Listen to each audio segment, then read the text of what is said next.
Hi everyone, I'm David Rodriguez. Welcome to Leaning Left. The other day, CNN decided to have a town hall with sexual abuser and presidential candidate Donald Trump, with Kaitlan Collins as the host. As you might expect, Jean Carroll's attacker did nothing but spew bullshit and avoid tough questions the whole time, so I'm going to shed some light on the truth of some of the things he said. I'm not going to cover everything because I like to keep these videos fairly short, and that is more bullshit than any sane person would want to wade through. Before I get into that though, I want to get a couple of things out of the way. Thoughts about how this town hall went vary wildly from folks on the left like myself, and I can honestly see all of those opinions as valid. For myself, I expected CNN, who is trying every day to become more like Fox News, to not push back on anything he said. I really don't know much about the host Kaitlan Collins. I have heard some things about her that are troubling, but for the sake of this, I'm giving her a blank slate. I think she did fairly well for the most part, not letting him get away with certain lies, though she also let a lot go that she shouldn't have. I'm not sure who, if anyone, could have kept him reined in, but I think at least sometimes she tried. The other thing I want to get out of the way is that this town hall never should have happened. CNN should be ashamed of themselves for having it. Don't get me wrong, I understand having a town hall with a presidential candidate, but this isn't a normal presidential candidate. This is a man under investigation for sedition, who we all saw spur a mob to violence against our Capitol on January 6th, and who had just been proven to be guilty of sexual assault in a unanimous vote by a jury, where one of the members primarily got his news through a right-wing podcast. And look, I'm not against him doing a town hall because he's a very, very right-wing Republican.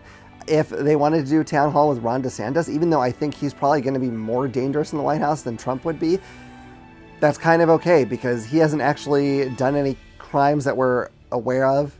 Although tricking migrants into getting on buses and driving them out of state to drop them somewhere where they have no support, I think might count as kidnapping, but I'm not sure. Okay, so let's get into this. I took notes on what he was saying as the town hall went on, so this may jump around a bit. He starts off by saying again that the 2020 election was rigged and that they have video proof of people going to 28 different voting booths. He says this, but there has never been any proof anywhere of a rigged election. Even when the right-wing cyber ninjas did a weeks-long audit of the ballots in Arizona looking for fucking bamboo in the ink of all things, they found absolutely nothing. Neither did any other audit, though in at least one case they found more votes for Biden. He then said January 6th, the day that a violent MAGA mob stormed the Capitol, attacked Capitol Police, vandalized and smeared feces in the Capitol building, was a beautiful day. Oh yeah, I forgot to mention 5 people died that day and many more were injured. Some of the Capitol Police actually ended up committing suicide afterwards. A beautiful day. He claims that on January 5th, he tweeted that his crowd should stay peaceful, but that the tweet was taken down.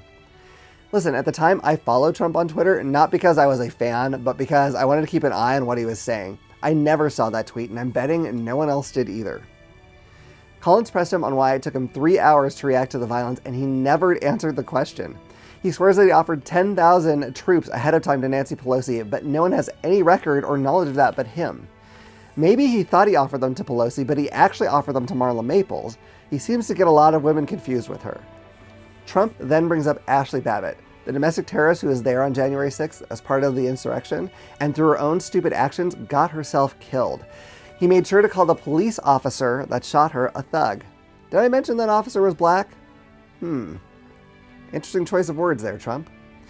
After that, he promises to pardon a large number of the January 6th traitors, even though they were found guilty in a court of law because, violent insurrection. He even tries to deflect, saying Antifa and BLM are worse.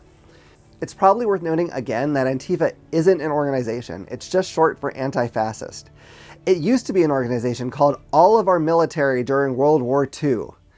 Believe me, I would know if it was an organization because I would have signed up, as would any person who believes in America.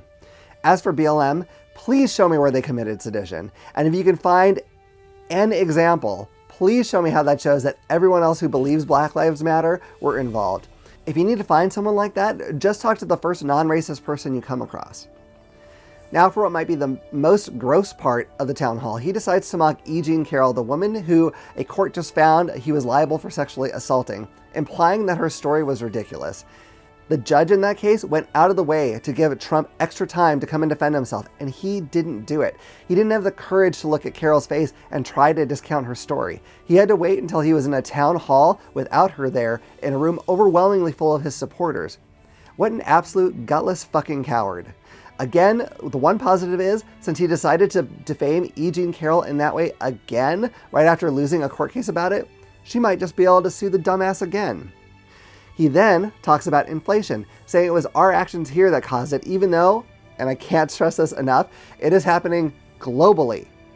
Even more stupid than that, he urges Republicans in Congress to not raise the debt ceiling and default on our debt. Basically, not pay the bills that we, and especially he, racked up. In case you don't know, Republicans are saying they won't raise the debt ceiling unless Biden agrees to a budget that will gut services to the poor, to disabled children, to the elderly, and more of our most vulnerable fellow Americans. If they don't raise the debt ceiling, our economy will tank and millions of jobs will be lost. So they're trying to get Biden to either ruin the lives of a lot of people or they'll ruin the lives of everyone. It's a win-win for them because if they do destroy our economy that way, they'll blame Biden because he was president, even though they were the ones who took our country hostage. So of course, because it causes chaos, Trump is encouraging it. He then talks about gun violence and brings out that old nugget about it being a mental health issue when again, every country has mental health issues, and every other issue homosexuals like to blame. What they don't have is lax gun laws and more guns than there are people. He later talks about abortions, but will absolutely not answer if you would impose a federal ban on abortion, which of course means that even though the majority of Americans are against it, he absolutely will impose a federal ban on abortions. He tries to say that Democrats are okay with abortions in the 7th, 8th, and 9th month, and even after babies are born. Holy shit. That does not happen. It just doesn't. No one walks into the doctor 8 months pregnant and gets an abortion. The only way anything remotely like that would happen is if the fetus isn't viable and is going to endanger the mother's life.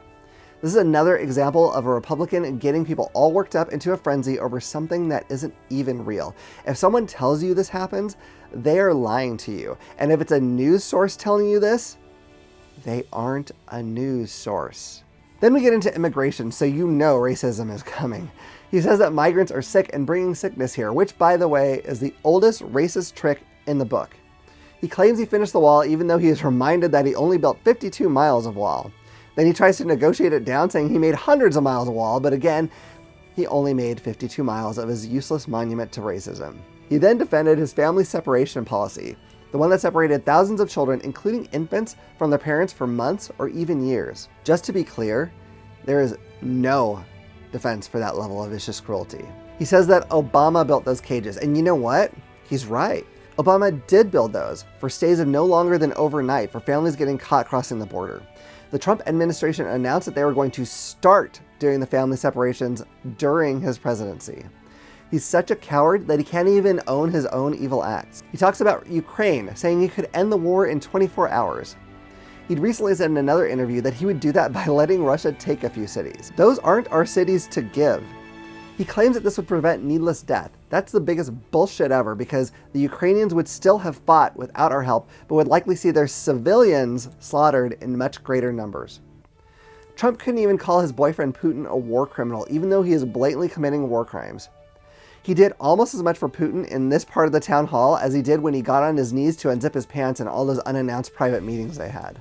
Then we got to the document scandal, where he didn't want to answer questions about his wrongdoing, but tried to shift to talking about Biden's documents. He whines like a baby about his home was raided, but Biden's and Pence's weren't, even though everyone who isn't a brainwashed member of his cult knows it's because Biden and Pence cooperated with investigators and even told them about documents when they weren't being investigated, whereas Trump lied about having them for months and ignored subpoenas ordering him to give them back, which is where the actual crime is.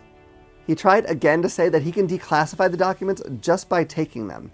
This is another blatant lie, as there are procedures to go through to declassify a document, and those procedures leave a paper trail. He just assumes, correctly, that his followers are too stupid to know that. Finally, he gets asked if he'll accept the results of the 2024 election. He won't say yes. He says he will if there's no fraud. We all know that means if he wins, he'll say there's no fraud, but if he loses, he'll say there is fraud. So in the end, this was a bit over an hour of Trump spouting out the same obvious lies he always says. There's nothing new, nothing valuable, and nothing truthful. And how did this crowd of mostly Republicans react to these obvious lies that even a child could see through? They absolutely ate it up, because they don't care if he lies to them as long as he lets them be as awful and repugnant as he is. So those are my thoughts on a good portion of this nonsense, but tell me in the comments, did you watch? What did you think? Did Kaitlan Collins do great or terrible?